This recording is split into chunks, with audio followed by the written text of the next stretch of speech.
Харилцаа холбооны зохицуулахороо зөвлөж байна.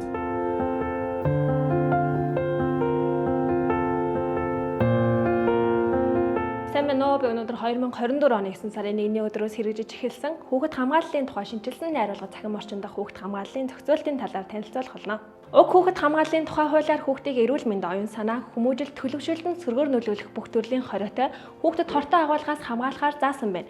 Австралийн eSafety комиссийн судалгаагаар хүүхдүүдийн 62% насанд тохироогүй сөрөг контент үзсэн байдаг гэж гарсан ба энэ нь цаашлаад хүүхдийн сэтгэл зүйд сөргөөр нөлөөлж болзошгүй байна. Хүүхэд хамгааллын тухай хуулиар хүн хуулийн этгээд хүүхдийг цахимаар өргөдөх, дээрлэхэх, дарамтлахыг хориглосон. Судалгаанд хамрагдсан хүүхдүүдийн 87% нь ямар нэгэн байдлаар цахим, дарамт, халдлагад өртөж байсан байна. Америк нэгдсэн улсын Бостны хүүхдийн эмнэлгийн дэргэдэх Digital Wellness Lab-аас хийсэн судалгаагаар интернетэд хуваалцсан хүүхдийн зургийн 50-аас дээш их хувийг хууль бус үйл ажиллагаанд ашигласан талаар мэдээлсэн бөгөөд Монгол улсад ч хүүхдийн зураг бичлэгийг цахим орчинд байршуулах нь түгээмэл байна.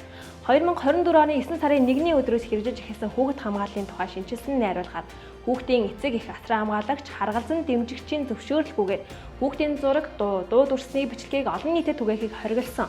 Хэрэв зөвшөөрлгүйгээр түгээсэн бол энэ талаар цагдаагийн байгууллага хүүхдийн эрхийн улсын байцаагчид гомдол гаргахаар хуульчилсан байна. Томчууд бид хүүхдийнхээ цахим аюулгүй байдлыг хангаж, цахим орчин дах альва эрсдлээс урьдчилан сэргийлцгээе. Цахим орчин дах хүүхэд хамгааллын талаарх зөвлөмж зааварчилгаа мэдээллийг ийг хийцсэрмэн цахим хуудаснаас аваарай.